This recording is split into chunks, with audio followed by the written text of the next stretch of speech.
Estou muito emocionado. Não esperava ter esse privilégio.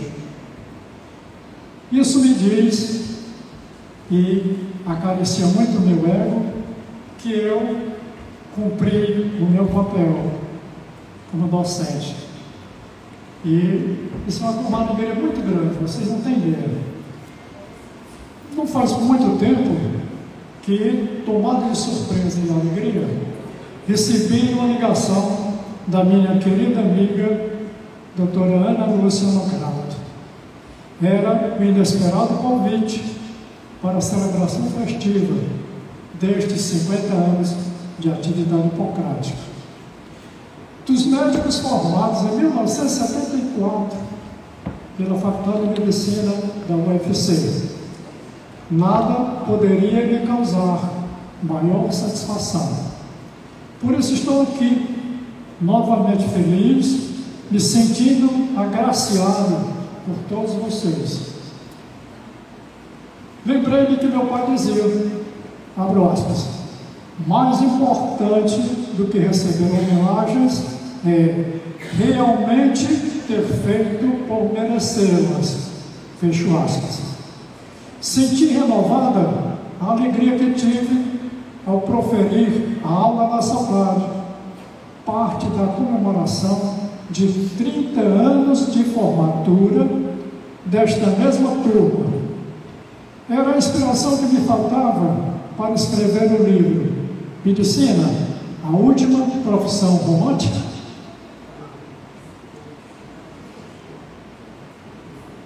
Essa é a segunda edição do livro, que permanece disponível gratuitamente para os alunos e professores da Faculdade de Medicina no site da universidade.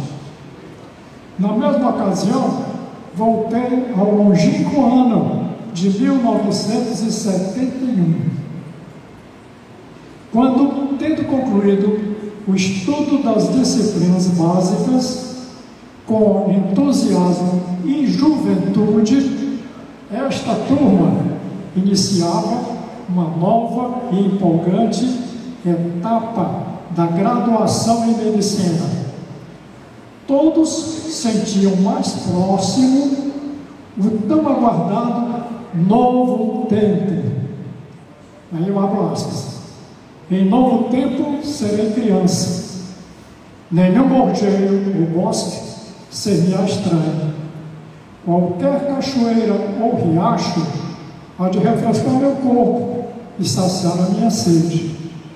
Em novo tempo serei marceneiro. Em pinhos e molinos, hei de esculpir sonhos e esperanças com as ferramentas da paciência e da obstinação. Em novo tempo, serei jardineiro. Antes que os colibris despertem, acolherei as rosas, dedilharei a terra e afagarei as sementes do amanhã.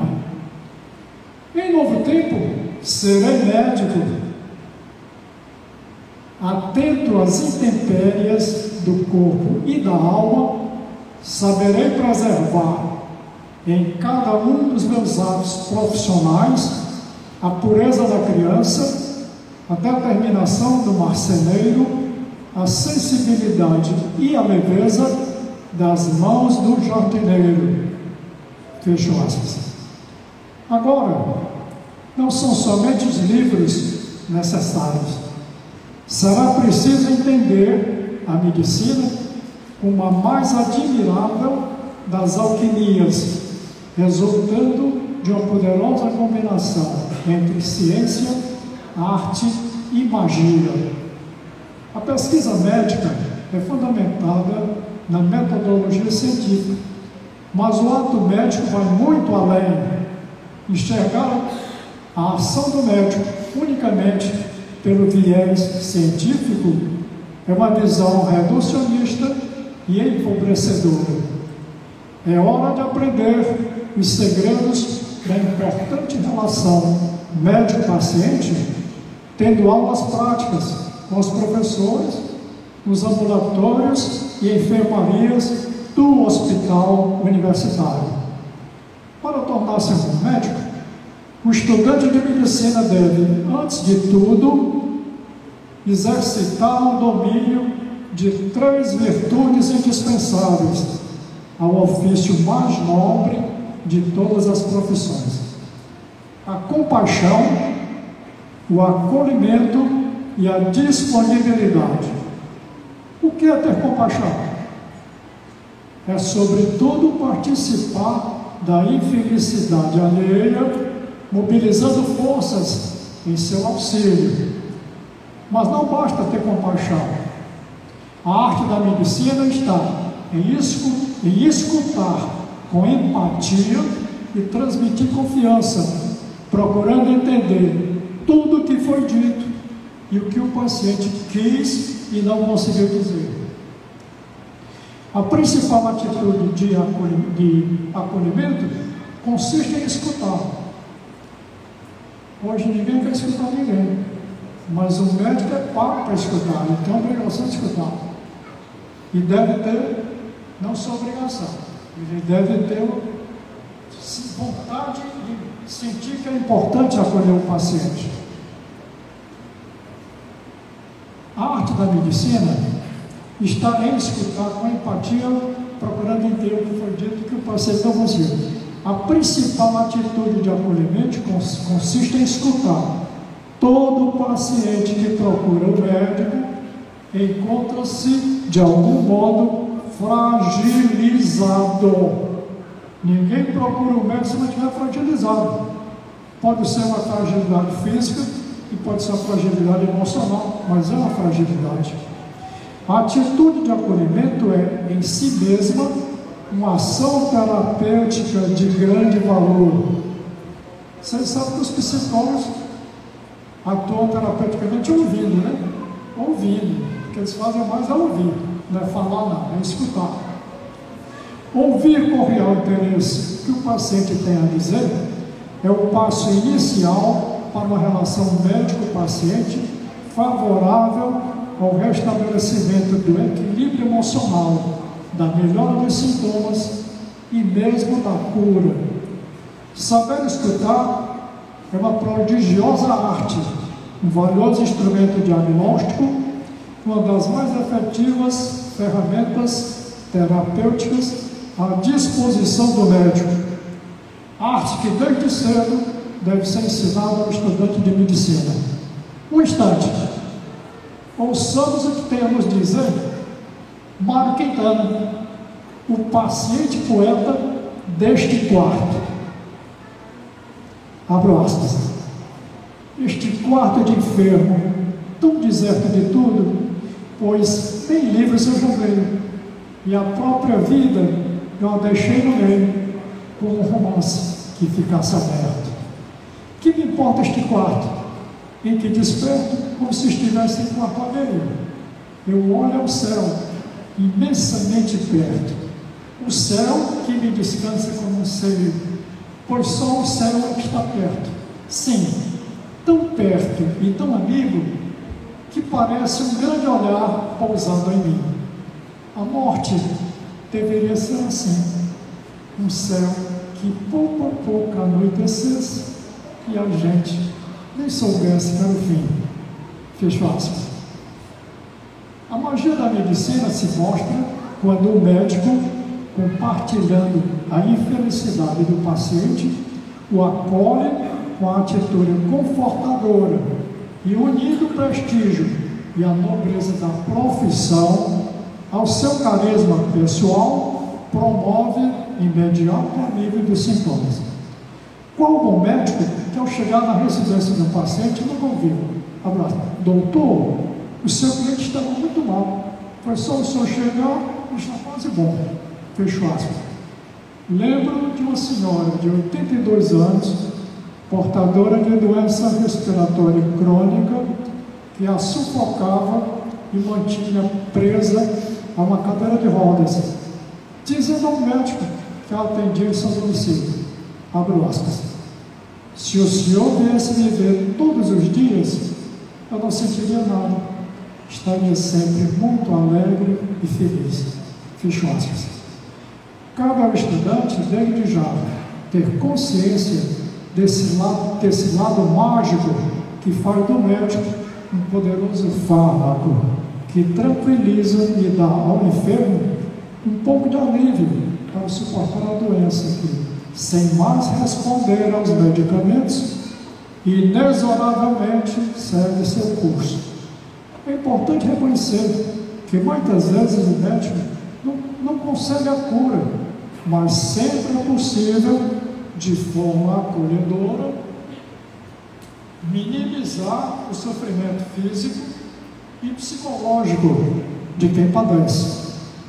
Para tanto, o médico precisa incorporar outra virtude, sem a qual tudo mais perde sentido: a disponibilidade. Quem está precisando de cuidados médicos naquele momento, nem sempre pode aguardar para ser atendido no dia seguinte ou na próxima semana.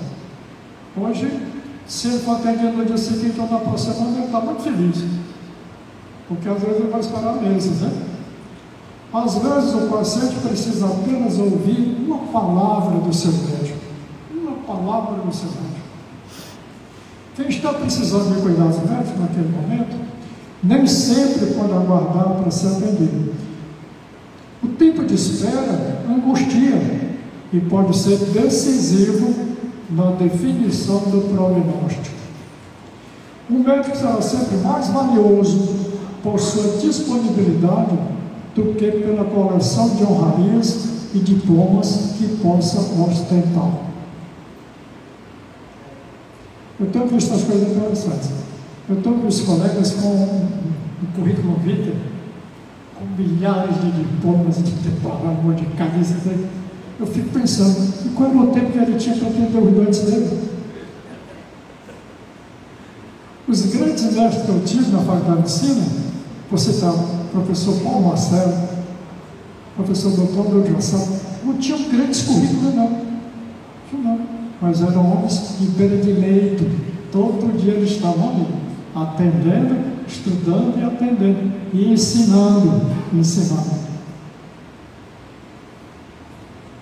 Nessa fase, o estudante estava em 1971, a formação do médico requer uma base humanista solidamente fundamentada nos valores da ética e do respeito à vida, tendo acima de tudo um pacto com o paciente. Deve aprender que o médico digno de ser médico não fornece atestado médico ilícito, o que é crime, não nega licença ou aposentadoria a que o paciente tem direito, nem deixa de providenciar nada daquilo que o paciente necessita, como internação hospitalar, exame ou medicação de alto custo, para favorecer a instituição para a qual trabalha ou receber qualquer tipo de vantagem. Jamais deve prestar-se a esse papel. Como médico, em qualquer função, seu compromisso de lealdade deverá ser sempre com o paciente. Deve manter-se humilde, estar pronto para incorporar novos conhecimentos. Deverá nutrir especial interesse, não só pela nosologia, mas, acima de tudo, pela pessoa doente, para tornar-se apto a tratar-lhe o corpo sem negligenciar a mente, e a mente sem ignorar o corpo. Lembrando que nos textos médicos estão as doenças, mas deverá habilitar-se a cuidar de pessoas doentes. Abro aspas. As doenças são iguais, mas os doentes são diferentes. Fechou. Já dizia Hipócrates. O comportamento inicial é decisivo para estabelecer uma relação de confiança com o paciente, que é fundamental para que o médico, o conhecendo como pessoa, diagnostique os seus problemas por inteiro. Ninguém adoece do coração ou dos pulmões, do fígado ou da vesícula. A pessoa adoece. É preciso adquirir as habilidades necessárias a essa visão holística essencial, embora depois possa o médico dedicar-se a uma especialidade, exercendo-a muito melhor. Lembro as palavras do professor Adib Jatem, abro aspas, a medicina é uma profissão linda, quando exercida com a dignidade e a ética que são próprias da profissão. Eu acho que nenhuma profissão dá tantas oportunidades ao recém-formado como a medicina. Agora, é preciso que o indivíduo não confunda a profissão com a comercialização. Costumo dizer que todo indivíduo doente se transforma num aflito, angustiado e com medo. O oposto do medo é a fé. Ele precisa acreditar em quem o trata. O médico não pode, de forma nenhuma, utilizar essa crença, a fé em quem o trata, e tentar tirar vantagens pessoais para si. Essa seria uma traição absolutamente inominável. Fecho aspas. Mas o tempo passou. Foram 20 anos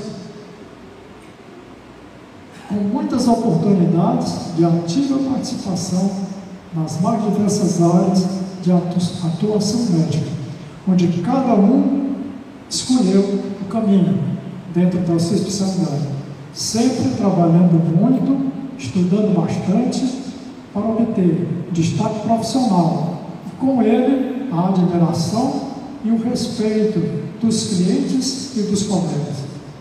Pensei comigo, neste momento de festivo reencontro, o que poderia lhes dizer de real proveito diante de tantas incertezas e desassossego? Este mais que octogenário, outrora professor de semiologia médica, falar do atendimento médico que temos atualmente, do absurdo número de faculdades de medicina que anualmente enviam para o mercado de trabalho grande quantidade de novos escolapios, muitos sem a devida qualificação, contribuindo assim para a crescente desvalorização do médico. Denunciar o abandono em que se encontram por parte das instituições responsáveis os mais necessitados de cuidados com a saúde, o comentar o tempo de ameaçadoras incertezas que vivemos, com tantas guerras em andamento, e a inteligência artificial anunciando o assombroso domínio das máquinas sobre todos nós.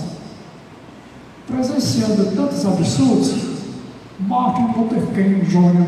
certamente diria, abre aspas, o que me assusta não é o barulho dos maus, é o silêncio dos bons, fecha aspas.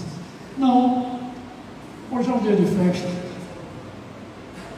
Para lembrar a grande importância deste momento, vou citar palavras de Ari Barroso, em sua composição Caco Velho, gravada em 1955 pelo cantor das multidões, Chacondé Crime Vocal. Gosto muito de ouvi-la cantada pelo meu querido amigo Francisco Lopes. Abro aspas. A vida é um segundo que se esvai depressa. Todos nós temos o nosso momento e depois dele só o esquecimento. Fecha aspas. É oportuno também lembrar o desafio que Oswaldo Montenegro nos impõe com sua lista. Abro espaço. Faça uma lista de grandes amigos. Quem você mais via 10 anos atrás? Quantos você ainda vê todo dia? Quantos você já não encontra mais? Faça uma lista dos sonhos que tinha. Quantos você desistiu de sonhar? Quantos amores jurados para sempre? Quantos você conseguiu preservar? Onde você ainda se reconhece na foto passada ou no espelho de agora? Hoje é do jeito que você achou que seria. Quantos amigos você nunca foi? Quantos mistérios que você sondava? Quantos você conseguiu entender? Quantos segredos que você guardava? Muitos são poucos, ninguém quer saber. Quantas mentiras você condenava? Quantas você teve que cometer? Quantos defeitos somados com o tempo? Era o melhor que havia em você. Mas prefiro a alegria do carnavalesco Zequete. Hoje eu não quero sofrer, hoje eu não quero chorar. Deixei a alegria lá fora, não dei a saudade esperar. Hoje eu não quero sofrer, quem quiser que sofrer em meu lugar. Comentarei alguns acontecimentos importantes na história recente da nossa medicina. Poucos vocês sabem. Vou recordar o aprimoramento do curso médico a partir de 1962, quando o último ano da graduação passou a ser um internato. O internato foi criado em 1962, no Hospital de Clínicas da Faculdade de Medicina da UFC. Este hospital foi inaugurado 3 anos antes, em Porangabuçu, bairro onde, com liberdade e alegria, vivi minha infância e parte da juventude. No mesmo ano, foi criada a residência médica, período de treinamento médico intensivo, com duração de 2 anos, nas áreas de clínica médica, cirurgia, pediatria, gineco-obstetrícia, patologia clínica e anestesiologia. Os candidatos são escolhidos por convite entre os recém-formados em 1961. Para a clínica médica, somente o doutor Renan Magalhães Montenegro candidatou-se e começou, mas não concluiu, optando por Ribeirão Preto, de onde voltou endocrinologista.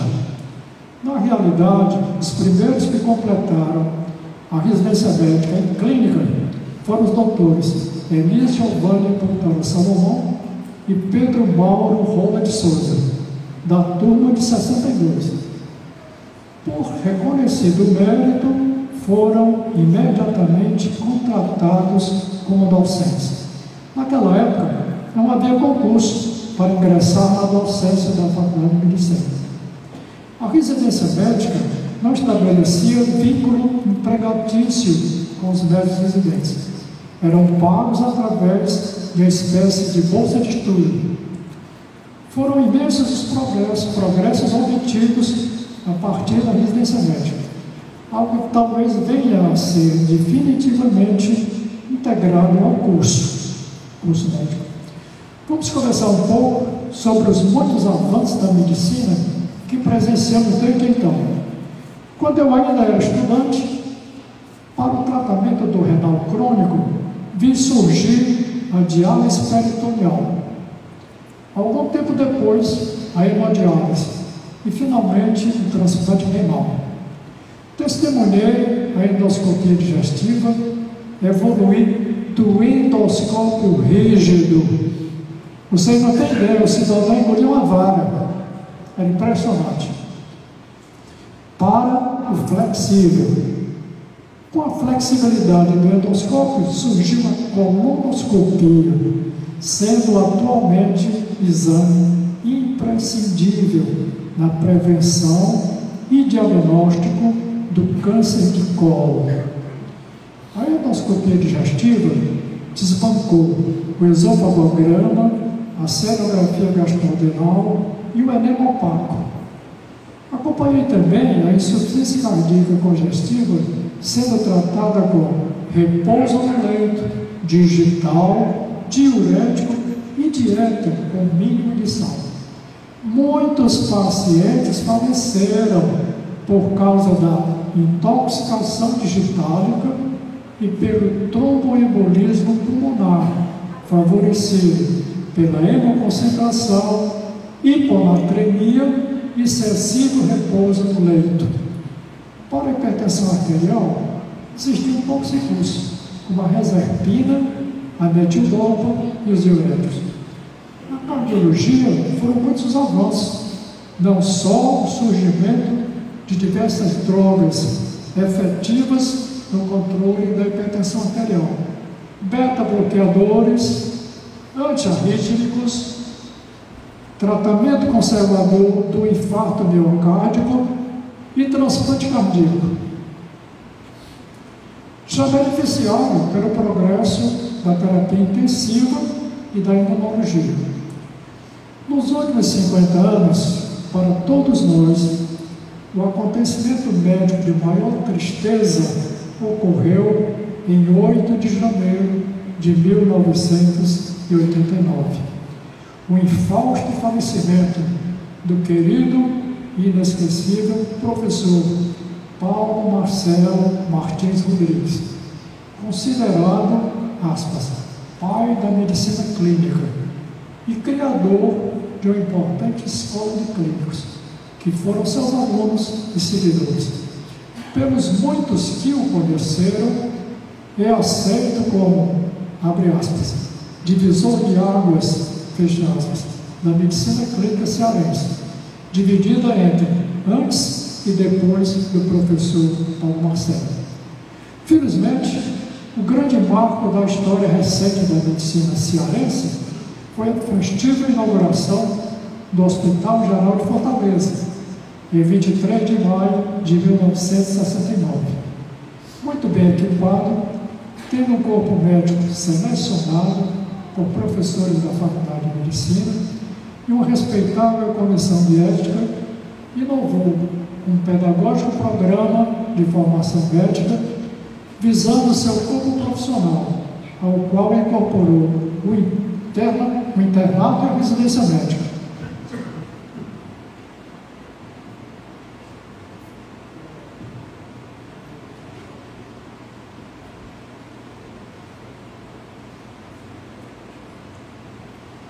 É com imensa alegria que me lembro do HGF, aonde fui levado pelo meu professor Luiz Carlos Fontenelle, ainda na fase pré-inaugural. Nele tive o privilégio de trabalhar durante 30 anos. Fiz importantes amizades e muito aprendi. Era gratificante trabalhar no atendimento ambulatorial de clínica, nos plantões de emergência e na UTI, sob a chefia do professor Elis Giovanni Gustavo Salomão, onde o atendimento era feito por uma equipe de clínicos escolhidos, contando com o importante auxílio de cardiologistas, cirurgiões e anestesistas. Ainda não havia o médico intensivista, especialidade que ao longo do tempo tornou-se obrigatória.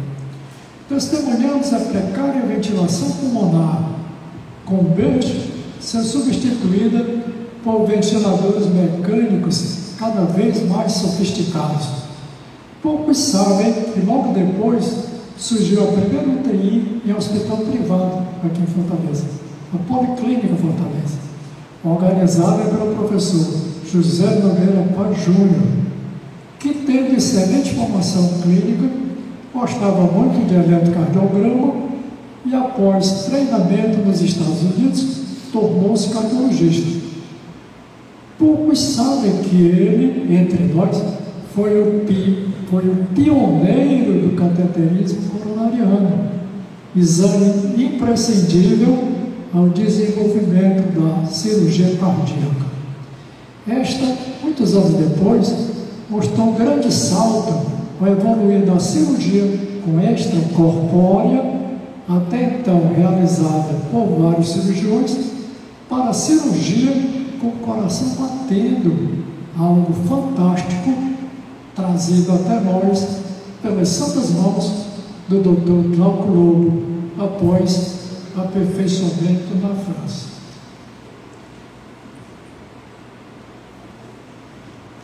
Foi no HGF que a neurologia e a neurocirurgia tiveram um grande desenvolvimento, graças ao entusiasmo e elevada qualificação do professor Jaci Gurgel de Figueiredo e sua equipe.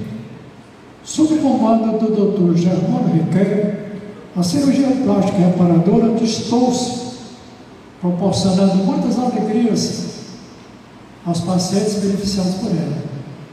Tendo na especialidade a chefia do emérito professor Fernando Antônio Mendes Façanha, o HGF tornou-se uma admirável escola da formação de traumato-ortopedista. O mesmo aconteceu nas áreas de oftalmologia e endoscopia, sob as seguras orientações dos doutores Francisco Walter Justa Freitas e José Humberto Ramalho Leite, meus queridos colegas de turma. Naquele moderno hospital, os professores Antônio Macedo Machado e João Evangelista Bezerra, que eu costumo chamar de o príncipe dos cirurgiões, realizaram o primeiro transplante de rim. Nos últimos 50 anos, a ultrassonografia e a cirurgia laparoscópica foram dois importantes progressos da medicina.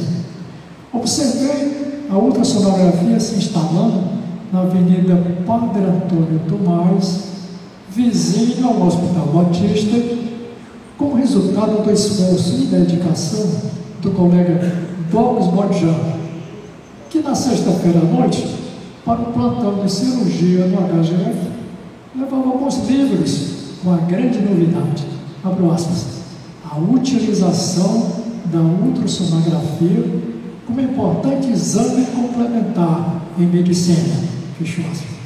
Sendo cirurgião, não perdia tempo. Entre uma e outra cirurgia, aproveitava para estudar. Gostou, dedicou-se à nova tecnologia, habilitou-se e deixou de operar.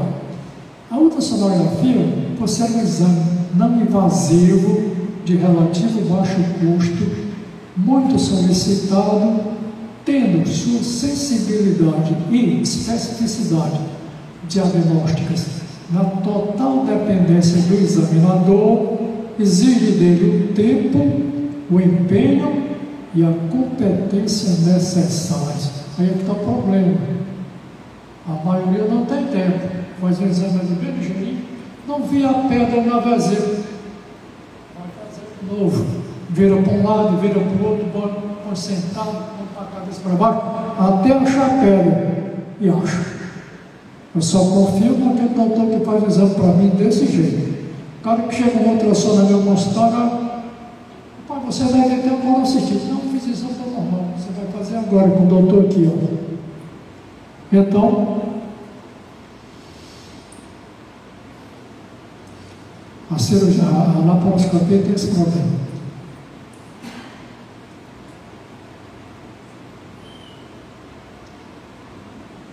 Tendo grande número de professores em seu corpo médico, com todo o mérito, o HGF era uma espécie de sucursal da Faculdade de Medicina.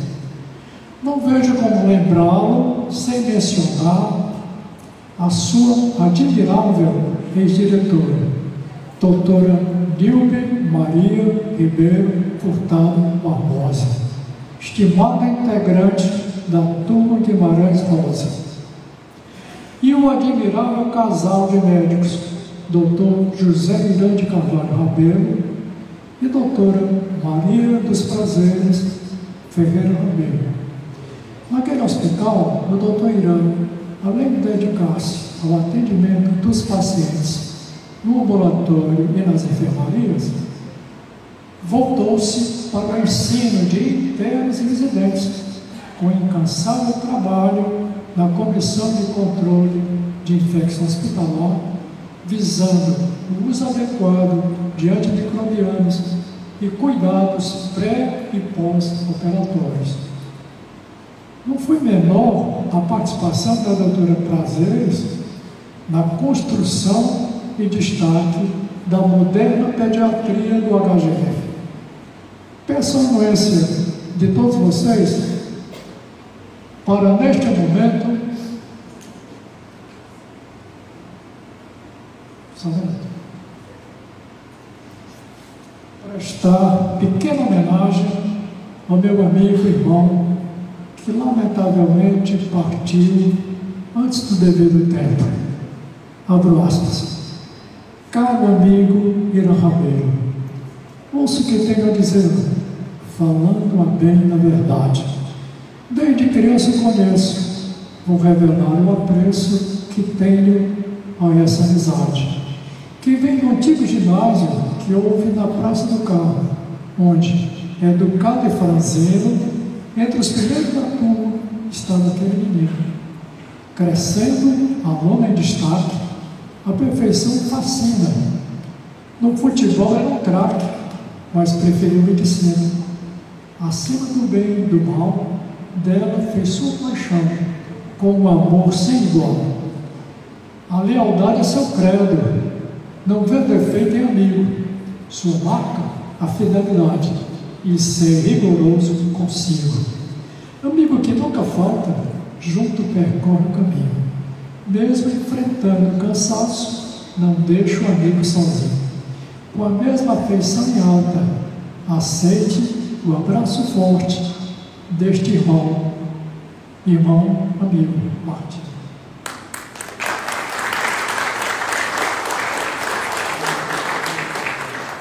Nos últimos anos, a pesquisa farmacológica proporcionou muitas coisas importantes, como o banimento da ranitidina com sua substituição pela cimetidina, depois os inibidores de próton. Em seguida, para o tratamento da doença ácido-péptica, tirou o foco da acidez gástrica para o combate ao Helicobacter pylori, seu suposto agente etiológico. Entre as novidades, duas me chamaram a atenção: o uso de beta-bloqueadores na insuficiência cardíaca congestiva e o combate ao H. pylori para tratar o ulceropépio. Ambas foram aceitas com muita desconfiança. Hoje, os beta-bloqueadores estão consagrados e a nova conduta terapêutica para a ulceropéptica fez desaparecerem as complicações cirúrgicas, como hemorragia, obstrução, perfuração e penetração para o pâncreas, e a própria ulceropéptica. A medicina atual ostenta muitos acertos e ganhos no tratamento de diversas enfermidades, mas não podemos esquecer o extraordinário avanço da analgesia, trazendo segurança para o paciente cirúrgico e menos estresse para o cirurgião. Eiljugan Towalder, autor do livro O Século dos Cirurgiões, quem descreve bem como era a cirurgia antes da utilização dos anestésicos. Aí ele diz: vai ao longe o 16 de outubro de 1846, quando teve início a cirurgia moderna com anestesia da dor, mediante narcose com inalação de gases químicos. Já não é possível, no momento do nosso tempo, compreender a revolução que se iniciou naquele dia na sala de cirurgia do Hospital Geral de Massachusetts. Hoje eu mesmo tenho frequentemente a impressão de que a horrenda época da cirurgia de minha mocidade nunca existiu.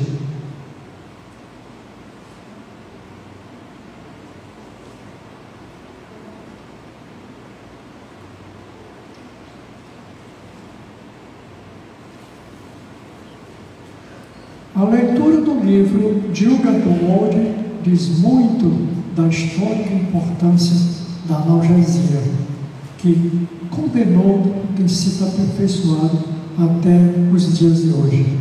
Hoje não é mais admissível um paciente sentir dor, não tem mais justificativa. O paciente não pode sentir dor, porque há recurso para que ele não tenha dor. Felizmente, hoje é festa, um dia de festa. Reafirmo a minha alegria em participar desta encantadora celebração de 50 da turma Guimarães Rosa. Momento que ficará eternizado em minha memória afetiva. Encerro minha fala com essas oportunas e sábias palavras de Clarice Lispector. Abro aspas. O mundo está pesado, uma camada espessa de tristeza está sobre nós. Cada um reage a seu modo. Alguns estão agressivos, outros intolerantes, muitos deprimidos. É preciso construir esperanças, derramar nos espaços que habitamos uma poeira de amor e sentimentos positivos. Curamos o mundo quando curamos o nosso coração. Fecha aspas. Que o nosso Pai Criador abençoe a todos nós. Muito obrigado.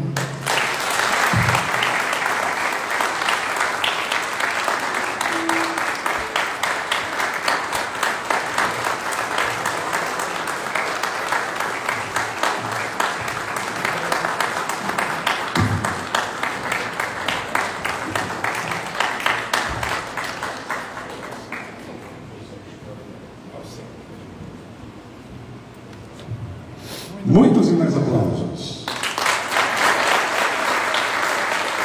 Convido ao palco a comissão organizadora, Dr. João Batista, doutora Ana Lúcia Lucar, doutor Maximiliano, doutor Ita, por gentileza, os membros da comissão organizadora. Convido o doutor Martinho a ficar mais ao centro, por gentileza.